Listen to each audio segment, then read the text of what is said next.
అన్న మా మతస్థులు ఓ 10% మంది ఉన్నారన్న, మీకే మద్దతు ఇస్తున్నాం, మీరు మాకు సపోర్ట్ చేయాలి అని బిగిన్ చేసి 10, 20, 20, 30 అయిన తర్వాత అన్న ఎంతకాలం మీరే తీసుకుంటారా, మేము 30% మంది ఉన్నాం,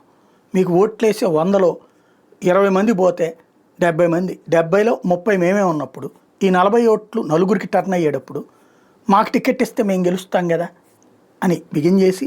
ఆ తర్వాతన ఇప్పుడు హైదరాబాద్ పాత బస్తీలో సీట్లు కావచ్చు, లేకపోతే ఏదైతే కడప ఎమ్మెల్యే సీటు కావచ్చు, ఇట్లా ఎట్లయితే మతపరంగా చెప్పి తీసుకుంటున్నారో అట్లాంటి సిచ్యుయేషన్ ఇప్పుడు యూరప్ సమాజంలో జరుగుతోంది. ముందు శరణార్థులుగా వస్తున్నారు, ఆ తర్వాత ఓటు హక్కులు లభించిన తర్వాత ఆయా దేశాల్లో సరే వాళ్ళ వరకు వాళ్ళ ప్రాతినిధ్యం కాదు కోరుకుంటున్నటువంటి, అక్కడున్న ప్రభుత్వాలని దించేసేసి మతరాజ్యం షరియా చట్టాలు కావాలని కోరుకుంటున్నటువంటి వ్యవహారాలే ఇప్పుడు ఆయా దేశాల్లో అసంతృప్తికి అల్లర్లకు కారణమవుతుంది. బ్రిటన్లో జరిగిన, జర్మనీలో జరిగిన, అమెరికాలో జరిగిన ఇట్లాంటివన్నీ కూడా ఇప్పుడు తాజాగా ఏదైతే సివిల్ డిఫెన్స్ మినిస్టర్,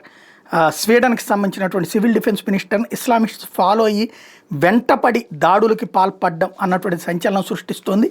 ఆయన నిలబడి ఇట్లాంటిది ఇదేం పద్ధతి అని అడుగుతున్నందుకు గాను